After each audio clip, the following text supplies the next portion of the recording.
let me share with you one touching testimony to me. It is touching because of the patience in it. It is touching because of the patience in it. I want to call one gogo that is here who has been with me for years and years and years until God remembered her just recently.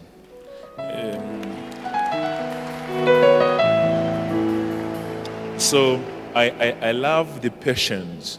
I love the patience in this testimony. I love the patience in this testimony. So I want you to listen to my gogo here. Sister munonzani gogo? Tinetwa 𝗵𝑒𝑗𝑢𝑟𝑖 Gogo 𝗍𝑚. Anzi gogo ani? Gogo 𝗍𝑚. All right. So gogo 𝗍𝑚, Magaya rini ku PhD Ministries? 2013. 2013. Makuzopupura 2026. She came 2013, and imagine she's now giving a testimony in 2026. Most of you, if you come one Sunday, 2 Sundays, 3rd Sunday, you disappear. But look at the patience. All these years, she's now testifying now. Gogo 𝗍𝑚, pamakauya, chicha chaitika muupenyu wenyu. Panga pane mwana anga disappear kwemakore. Mwana anga disappear kwemakore? Aka disappear rini? Chakaitika ndechekuti ini ndakaroorwa 77. 77 maroorwa Ndipo ndabereka mwana wangu 79. 79 mabereka mwana? Saka murume wangu aive ari violent. Aive nichi? Aive ne noise. Noise. Airova vana kana inini andi abuse. Hallelujah. Let me translate a bit. She said, I was married in 1977 and I was blessed with a child in 79. But my husband was very much abusive. My husband was abusive. So explain to me, Pavairova vaita chichaitika. Airova umeyeye. Aive ne noise. Vana chero inini mbamo mumaive nemutemo. Mutemo wekuti vana 5 o'clock dzikachaya mwana asina kusvika. Aitogara atotya kuti ndinorohwa. Ni mutemo iwoyo kuti 5 dzikachaya. Akationa kuti haana kutouya aitowanda. Aitowanda. Ko akasvika na a minute past 5. Airohwa chete. So I was staying with my husband, and my husband was very much abusive, and my husband was very strict, and the law was by 5 o'clock exactly, every child must be inside the room. If it's a minute past 5, you are in trouble. How many kids? Mamuni wanawangani? Ndine 7. 7. Tungo uchirira.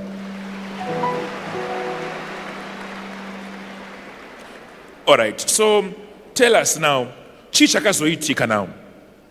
Chakaitika ndechekuti mwana aona kuti anonoka kuuya. Akarohwa, ndobva disappear. Ndobva disappear. Ndobva aenda. Saka isi takafunga kuti pamwe angohwandawo achadzoka. Takaona mwana haana kudzoka. Kwatodoka, kwaedza tabva tangobvunzawo kuhama nekushamwari vakati havana kumuona. Igore ripiri? 2001. So this 2001, the child is delayed to come back home, and then she was beaten.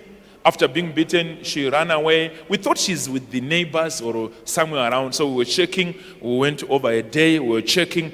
So tell us, what happened? Takaenda kumapurisa vakatimirirai 24 hours. 24 hours. Mozodzoka moripota nyaya yenyu. Patakazoenda kunoripota futi nyaya. Ini ndakaenda kutopuwa mutoro nehama dzangu nedzimwe vachiti munofanirwa kunge makarodza mwana zvisiri kuzikamwa. Kana murume wangu anga kutotiwo ishuwa iyoyo makarodza mwana. Nokuti mwana asikana anozikamwa naamai pese paanenge ari. Vamwe hamawo dzichiti makaromba kuti maida kutenga imba. Now the daughter is missing, the husband is blaming her, where is my daughter? Although he is the one who was beating the daughter. But he's now blaming her, where is my daughter? Maybe you sent her for marriage, maybe you did this, different accusations. Even relatives now were saying different things in accusing her. Now I want to understand. Matima ila utenga imba, makazo itenga? Makatenga imba papi which year? 2006. 2006. So imba ya matenga 2006 ndio irikunzi makarombesa mwana. Ndio yandiri kunzi ndakarombesa mwana nokuti mari yacho makazoiwanepi yekuti mutenge imba. Zvinotaura kuti mama tochekeresa mwana kuti murombe muwane stand. There are accusations that are happening now. Where is 6 years later? These 6 years after 2001, where is your daughter? Accusations are now happening. 𝗂𝗂 has been blessed with money with her husband. They've bought a house. And people are now saying, this is juju. This is juju. How come you've got this house? This is juju. All right. So 2013 ashika, Maya church. What was your prayer like? Maina Madase. Pandakauya 2013 mange mchiitisa paiitwa vanhu maprayer line uko. Saka ini ndaingonyoresawo prayer card rangu kuti Mwari ndoda kuziva kune mwana wangu ndiri kurwadziwa. Handigoni kupomerwa ini ndichirwadziwa pasi pemoyo wangu kuti mwana wangu akaindependent ririro dangwe rangu. Ndotaurirwa kunzi ndakachekeresa mwana kana ndakarodza mwana. Mwari zviratidze imi Mwari waProfeti Magaya wenzvimbo ino kuti mwana wangu ari pai, kana akafa ndongoona guva rake, kana ari mupenyu ngaonekwe nekumira achiuyawo ndichimuonawo. So in this stage mama utofunga kuti wangu ndakafa. Nokuti taitoenda mumamochari painzi pakafa vanhu, taitoenda mumamochari kunotarisa toona haasiriye. Hapana mochari hatisina kuenda, mamochari ese taienda kunovhurirwa toona hakuna mwana. She's now saying in 2013, I came to the prayer line and I was holding my prayer card, and my prayer was, Lord, reveal where my daughter is. She's my firstborn. Firstborn? Do you have firstborn? Firstborn, yeah. Firstborn, she's my firstborn. So reveal where, if she's dead, let me see a grave. Let me see her bones at least. She's saying, I was also going to different mortuaries, searching and searching and searching and searching. Where is my daughter? Apa baba wakazo chicha kazo kona baba 2006 akangorwarawo ndobva vashayawo. Saima sara maamega nawo.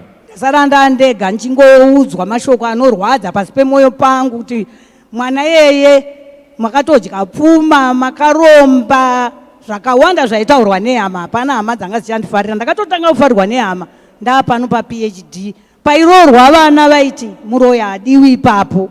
Ndasingaudzwi muroya hadiwe. Ndasingaudzwi kuti vana vanhu vari kuroorwa, but mukaona izvozvi ndini ndakuiswa pamberi kuti vana varoorwe. Hallelujah. Tell us as well some of the prayers that you were doing pamaiuya muchinamata, your other actions amaita.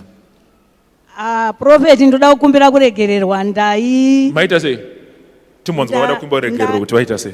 Ndaiti ndakatasatasa ndakaona vanhu pasina ndobva ndavhura mokutrolta. Muvhura uchini?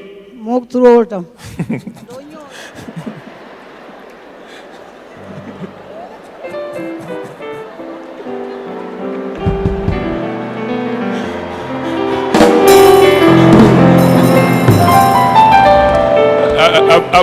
Apa kutaurira pasi yanzi walk through water.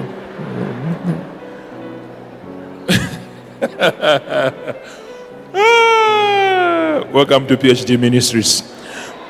So she's saying, man of God, so I want to understand, she's saying I would sneak into the walk-through altar. This is a recent walk-through altar, 2 years or so old now. She's sneaking. When you sneak in the walk-through altar, Mahita say, ndaipinda imomo ndosiya ndanyora zita remwana wangu ndoti Mwari wenzvimbo ino zviratidze, ndoda kuona mwana uyu kana riri guva kana ari mupenyu, ndoda kuti muzviratidze Mwari waProfeti Magaya wenzvimbo ino. Ndobuda. Hallelujah. Now this is 25 years. 25, we're on 2026, 2021, 25 years after. So, chichakazoitika now. Inini ndaimbe ndiri partnership asindiri Mamuri partner in what ndoba ndamira makamira rini kuma 2017 uku ndakabva ndamira ndoba ndazofunga ndikati zvimwe zvinhu zvinenge zviri kukanganisa upenyu hwangu kusapatina regai ndiinde ndinopatina but ndakati handichadi kupatina zvemabronze ndakuda kuye kutanga kuendawo pasi.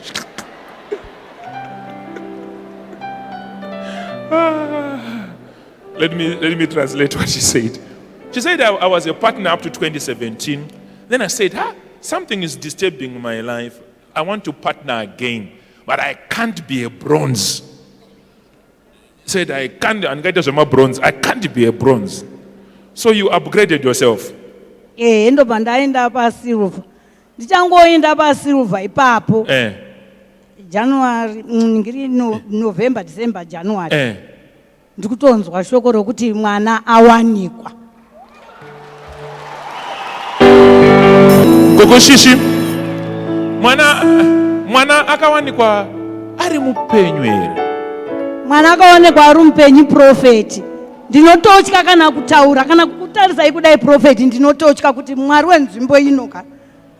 Prophet ndinotya, ndinotokutyai prophet.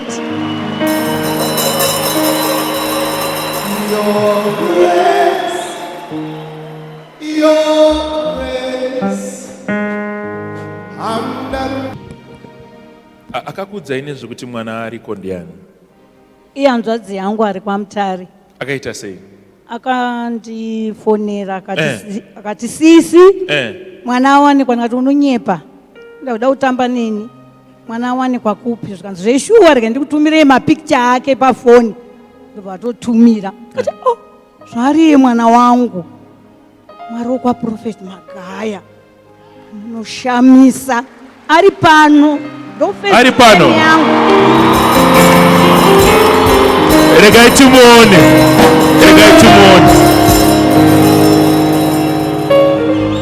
First born ya Gogoshishi.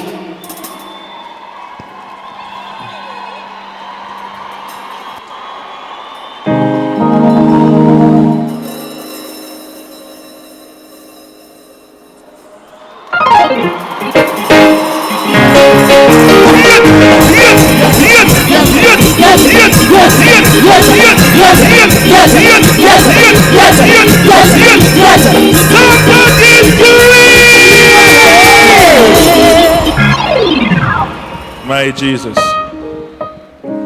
Na gogo. Ko avaruma shure ndana nawo. Angatove nevana 5. Hapana wandaiziva. Vana vacho vane vana vavo. Vana vavo. Anda kuzobvunza zita. Munonzi ani tete? Janet. Ani? Janet. Ndani ari paside penyu nene? Uyu ndikupa uyu ndikunashi, uyu ndinyasha. First born yenyu ndepi? Anakuya. Second uyu. Third uyu. Fourth mkomana, fifth vakasara. Vasara. Pane zvandanzwa. Zvoda kuti muconfirm. Hanzi maonana nagogo, manzwa kuti gogo vakutsvagai. Hanzi imba yakabvira. Chokwadi yakatsva. Imba yakatsva imba rudzi. Ini ndogara kumusarabani. Ndakatoenda kumunda musi wacho makuseni. Ndakazongoteerwa. Chinzidzokai kumba pane zvaitika. Ndichidzoka ndakangoona imba yangu yatopedzika kutsva zvese zvakatsvira mumba. Zvese zvakatsvira mumba. Makatsva chini. Mamune mablankets, mapoto, chikafu zvese. Zvakatsva zvese. Imba yacho yanga iri one room yanga iri? Yanga iri round kitchen, handasina dzimba dzakawanda. Yanga iri round kitchen. Ndobva yatsva yese mapoto. Zvese zvakangotsvira imomo. Zvakatsvira imomo. Gogo vakakuti chii pakatsva imba? Vakati uya kuno mwanangu, kune munhu waMwari anobatsira aita kuti iwe neni tionane. Ndokuya kwandakaita nezuro makuseni. Makatuya nezuro? So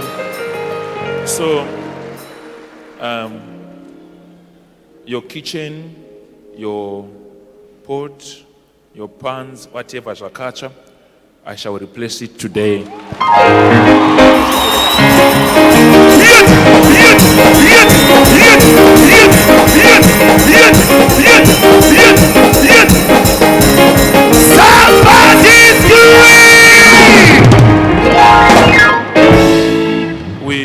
We have to shame the devil.